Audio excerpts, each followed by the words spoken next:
There we go. Hi, folks. Steven here from Berlin, Germany. And just wrapped up this weekend let's see, European International Challenge or International Championship, I think is the thing what the C stands for. 2019 here in Berlin.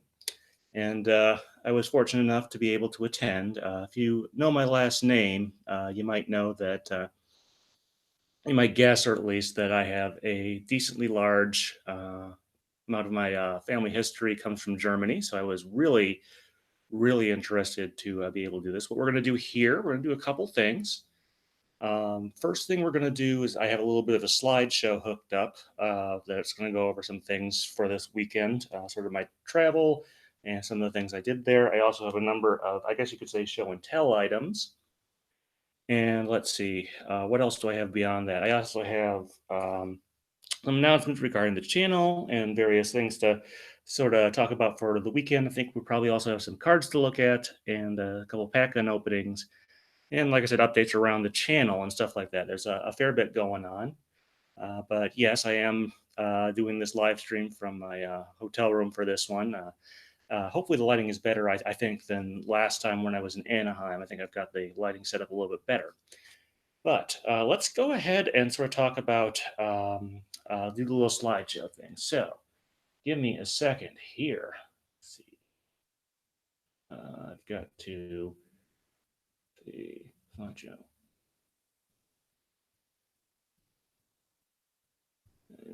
From the beginning.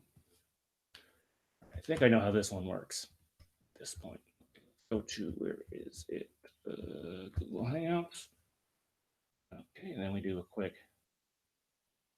screen share, application window.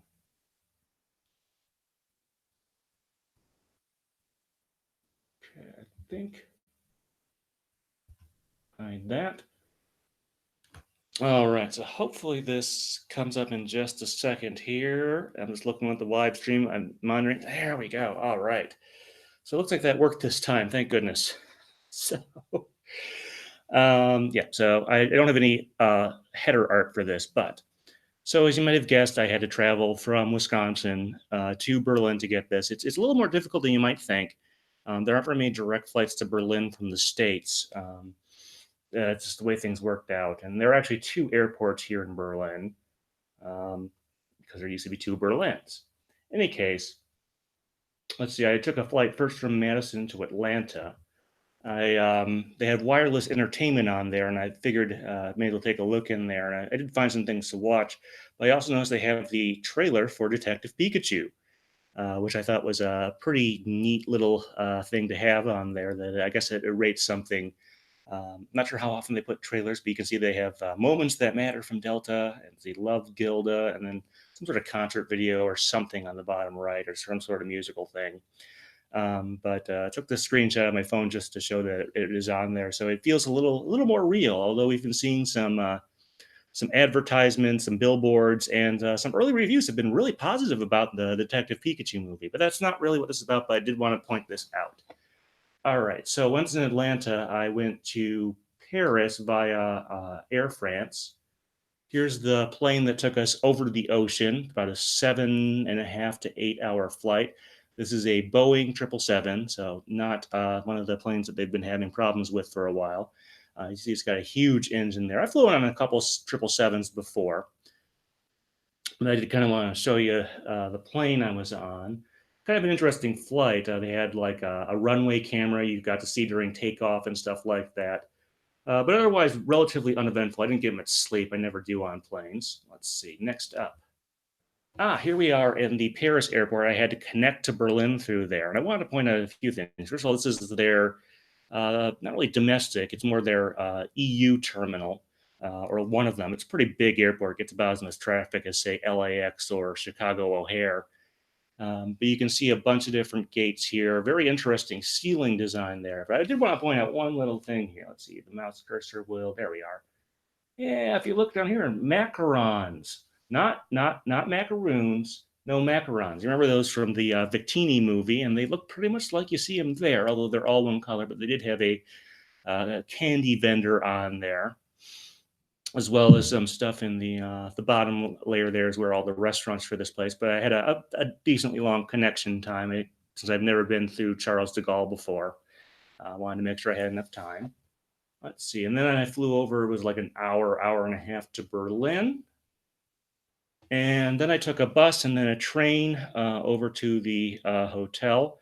I didn't want to show you too much of the train stuff. There's actually on the U-Bahn line, which is sort of the not really light rail is the correct term. It's not really a subway other than maybe like downtown. Um, but this is there was actually a lot of graffiti in different places, but this was one of the nicer ones. This has some sea life. It's almost like sprite art. I don't think it's from any particular video game, but I figured the audience out there, you folks would get a good thing out of that. And by the way, feel free to put some stuff in the chat if you have any questions. I can't see it right now because of this way the slideshow works, but I will try and check that on that in a moment. But this was one of the nicer station buildings. I think there's still some graffiti around and stuff like that, but nice that they went through the little extra effort here to do that. Anyway, I made it to the hotel, and I don't know. No, there's little things I could tell you about the hotel, but it's attached right to the convention center itself.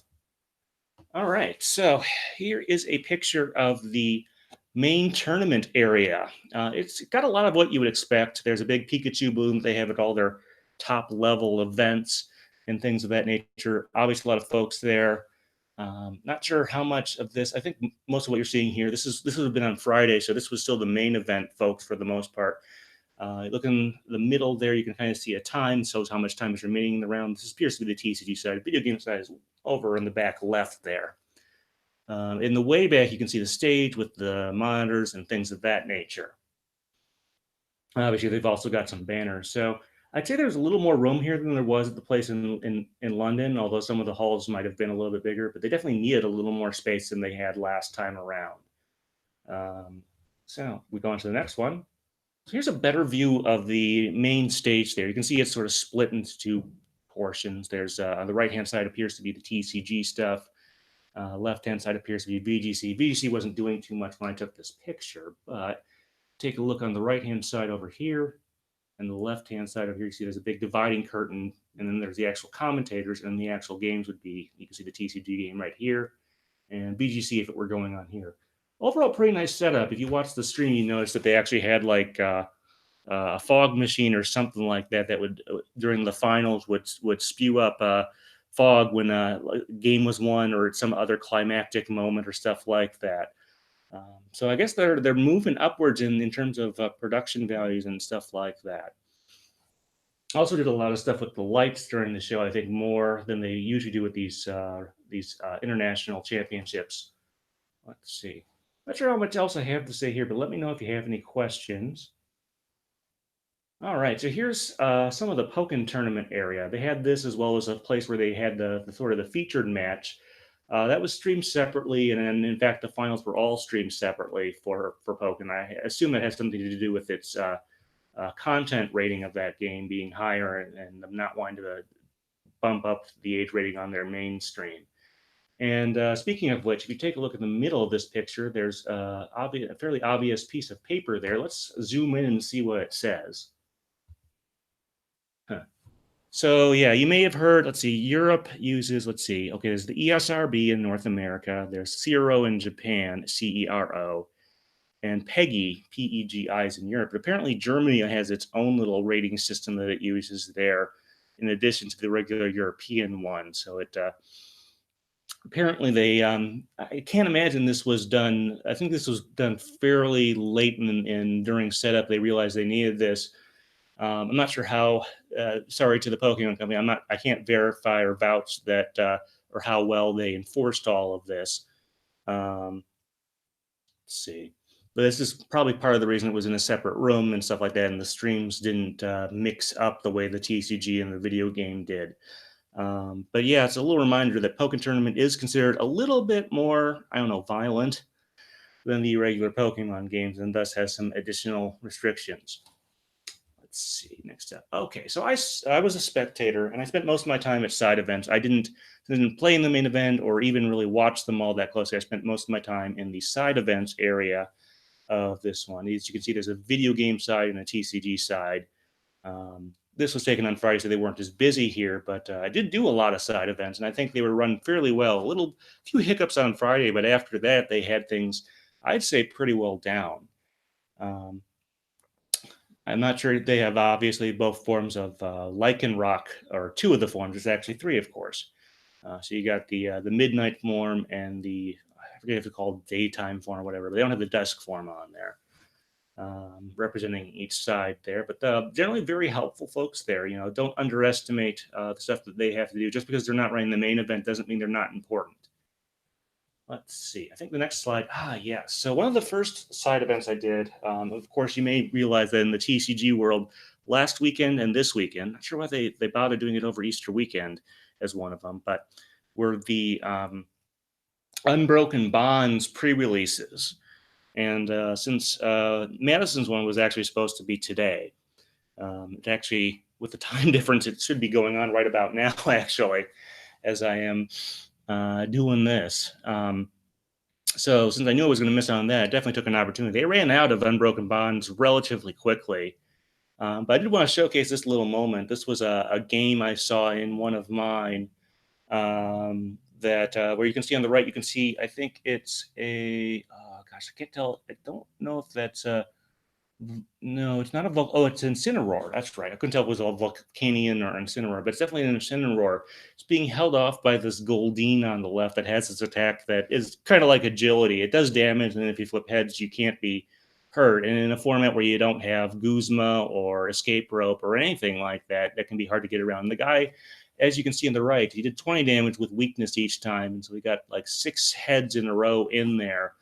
And there was really nothing the Incineroar, which has a ton of energy on it.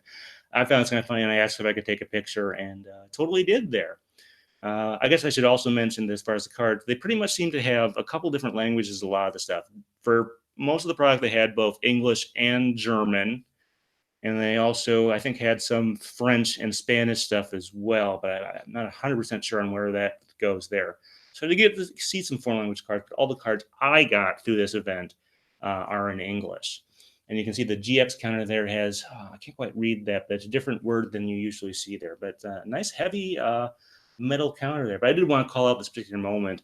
We'll take a look at a few cards from this set a little bit later in this thing.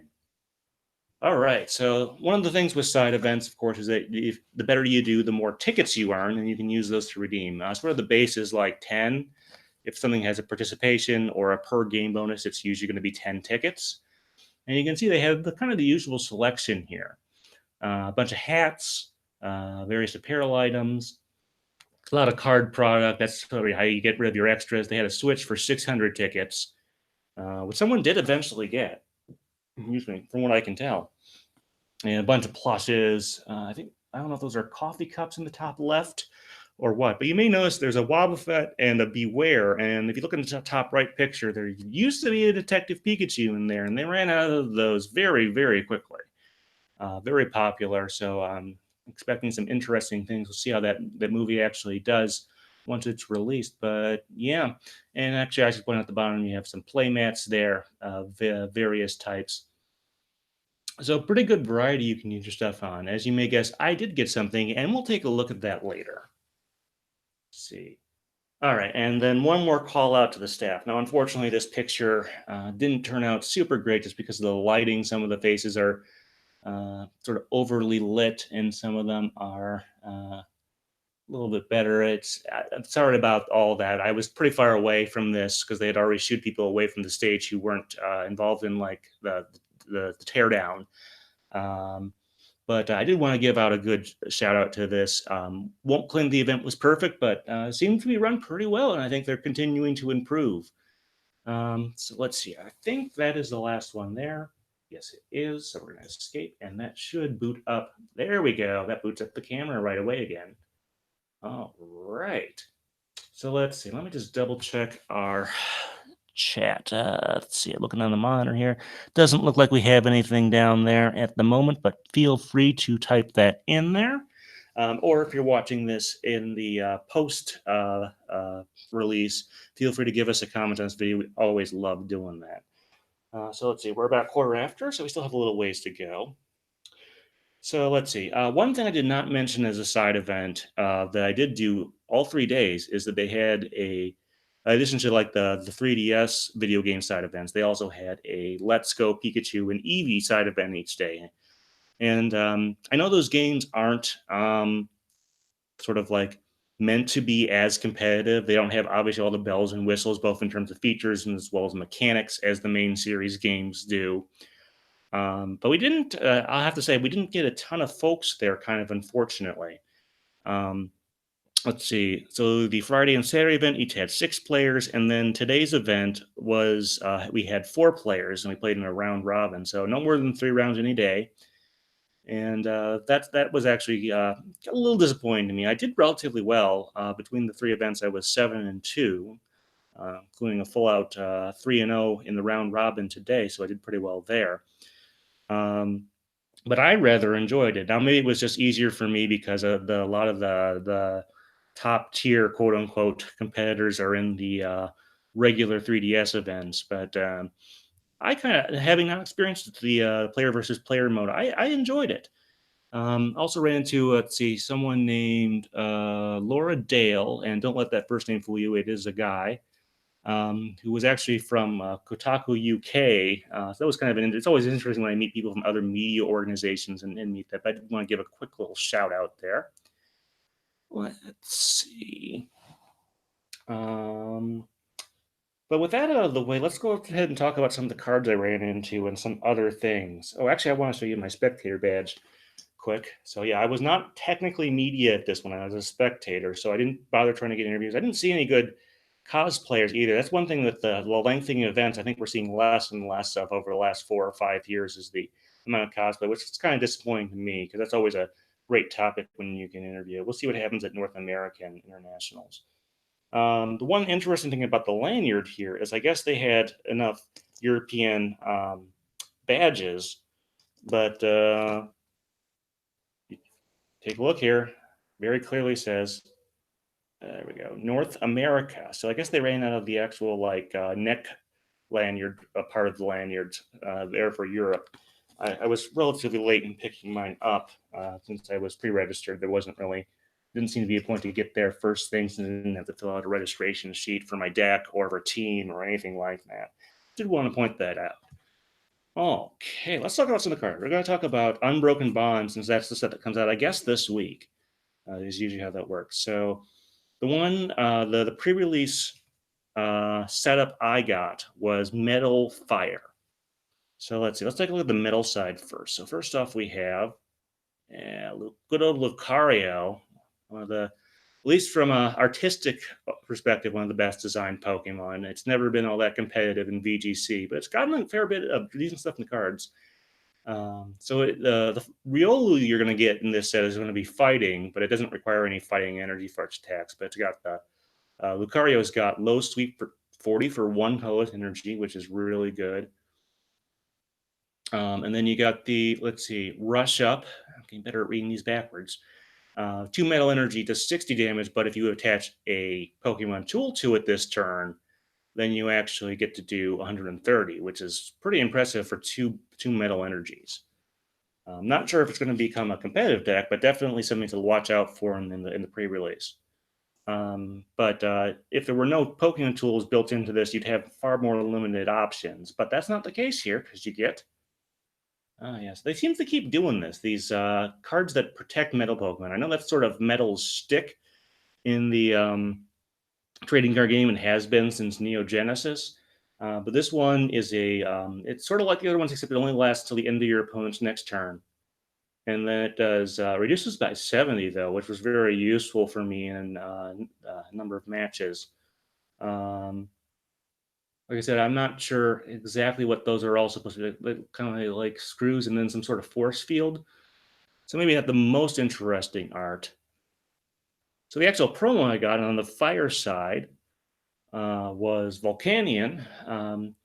It's interesting. I used to say that, let's see if we can get that to focus. Oh, there we go. Yeah, so that's one of the 4 promos you can get. I forget what the other ones are. The first attack is pretty pretty useful because you can use it to get a ton of energy. And I actually elected to go second, hoping I would get it, which actually happened once or twice.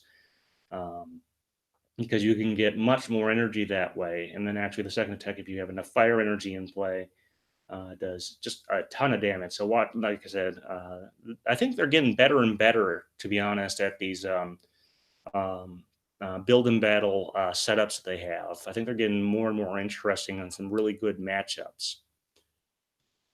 Let's see. This next one is another helpful fire card for energy. Fire gets a lot of those over time. Energy acceleration. Welder, and this basically lets you attach extra fire energy, but it also is kind of neat in that it lets you draw cards. So definitely going to see this in some fire decks. And I just like the art with sort of the point of light and the sparks trailing off there. Very nice art design on this one. Let me see. I can't quite tell. Well, it's a Japanese name, and I can't read that backwards. So give me a second here. We got Hitoshi Ariga appears to be the name there. But I don't want to always say that Pokemon is on top of the biggest and the latest because we got this card here. So, Energy Spinner. It's very clearly designed to look like. Let's see if we can get to the focus. It's potentially a useful card. I will give it that. Especially in a limited format where you don't have as many options. Maybe not in competitive, but let's see. Get that to focus. Oh, there we go. So yeah, it's very clearly a fidget spinner, or supposed to look like one, which has been out of style for better part of a year, maybe two. Um, yeah, one of those things that just did not last. So I'm sure it might seem like a great idea when they started it. Working on this card sometime last year probably is when they started brainstorming it, but not so much now. And it looks pretty dated. Oh well. All right, and that was mostly the things I noticed from Unbroken Bonds. Let's see, is that the yes? Those are all Unbroken Bonds cards. So let's see. And by the way, here's what the build and battle for those looks like. I did about looks like about four build and battles this weekend. It looks like, unless I had one of these left over from something else, at least three. Thought about doing a fourth one today, but it was running up right to the end, and they were closing things down. I didn't want to. I had enough tickets for what I wanted. Okay, let's see. But those look like.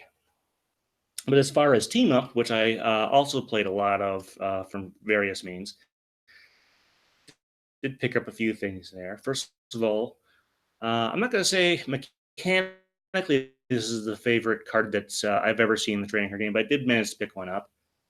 Let's see. It is the Celebi and Venusaur GX team up card. Um, this was used against me by someone else, and I also managed to pick one up in a pack myself. I had it for one of the build medals, a very, very interesting setup where I got a couple Tauros, regular Tauros, that have the hurt ability where you could do more damage based on how much damage your Tauros in play have taken. Also got the Alolan Executor. I got the some fire Pokemon to work with. It was a really interesting mix there, and I decided, well, what the hey, let's just throw a bunch of it in there, and it worked reasonably well. I was 2-1 in there, and um, things of that nature. But can definitely be an annoying card if you know the round deck I play. This counters it extremely well.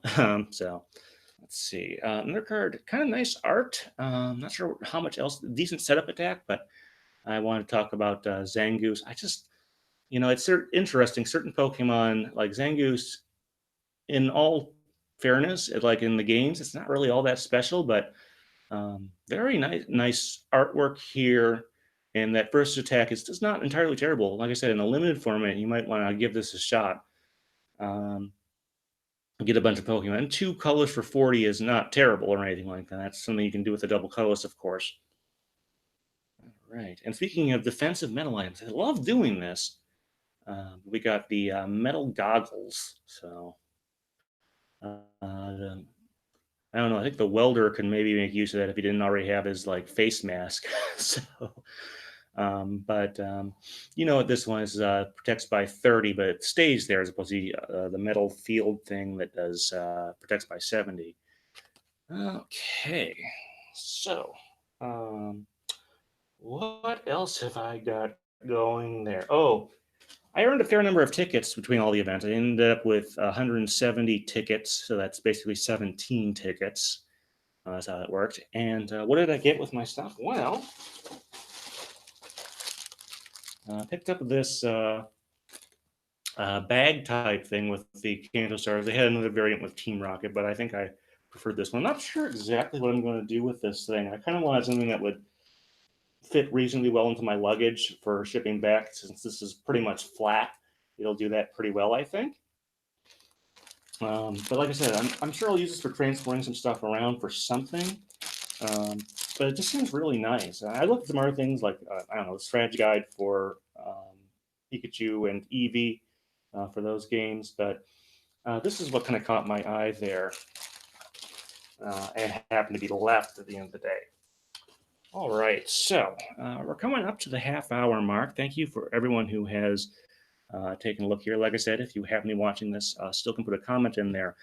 I think what we're going to do next, I'm not sure if I have too many other thoughts. I am going to spend tomorrow looking around downtown Berlin and taking photos of the big landmarks. I want to try and get to like Checkpoint Charlie and where the wall used to be and things of that nature, and see as much of that as I can. That's one reason I'm spending in. I would normally fly back tomorrow to Wisconsin, but I'm spending an extra day here just so I can get as many photos as possible because I really want to do that. But as far as what's coming up on the channel, well, I'm doing a few pack openings. Let's go ahead and go over that. So let's see. First off, I talked with Ann, and it looks like what's going to happen is we're going to do our live Pokemon music discussion episode next Saturday. Don't have a time for you, but that's sort of the plan there. Remember, that's the one where we're going to be talking about the. We're going to be talking about the stuff with the I picked out a couple of live Pokemon songs. This is not Pokemon Live again. It's not Symphonic Evolution. This is live versions of usually vocal songs. You can see that I got this here. I'm not really familiar. I just kind of, it's a Prism Star Stadium. So looks pretty interesting. Wondrous Labyrinth. Let's see. What does this one do? It hurts other non-fairy Pokemon by making their attacks more expensive. That's interesting. So try to keep that in a safe place, I suppose. Let's see what else we got here. Anything else of interest? Let's see. The actual rare I got was Starmie. You can see it there. As for our Detective Pikachu episode, we'll probably be recording that the weekend after the release weekend. So that'll be the third weekend in May. Somewhere in there, we're going to try and record our Detective Pikachu music discussion episode. So I kind of have been following, there we go, Strange Wave. Some of the stuff happening in with the Carry On single. It's doing kind of okay. I think they retitled it on the island things to make sure it comes up for Pokemon, which is a good idea. I'm going to reserve final judgment on that song until I see the actual movie, of course.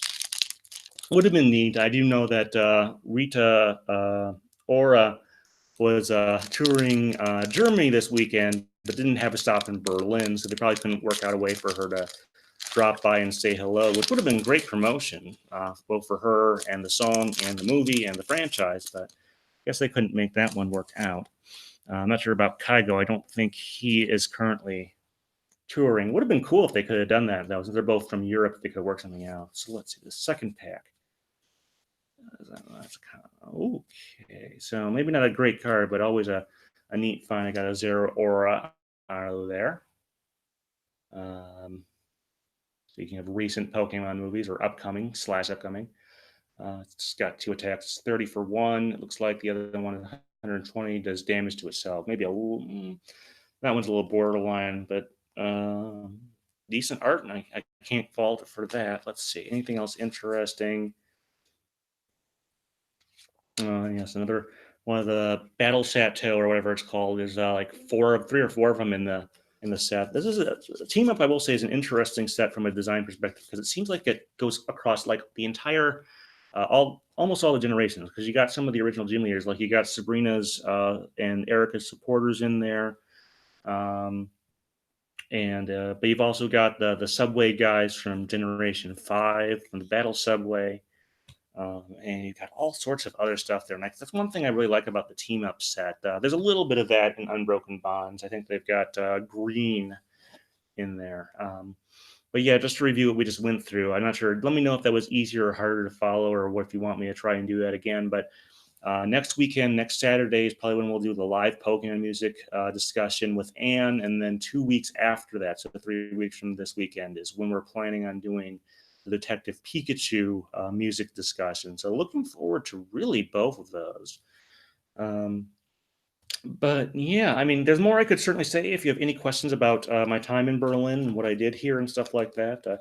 I did try to brush up on my German. I took 3 years of it between middle and high school, but did not end up using it as much as I might have thought. I don't know if that was just because there were so many U.S. folks here that, or from England and stuff like that, or Australia, that I could talk to, and I didn't need to use German as much. I was kind of disappointed in certain places I didn't get to use it as much as I would like. But if you have any questions about it, go ahead, give us that. But otherwise, yeah, I think that about covers this weekend. So thus far, of course. But thanks for tuning in, folks. All right.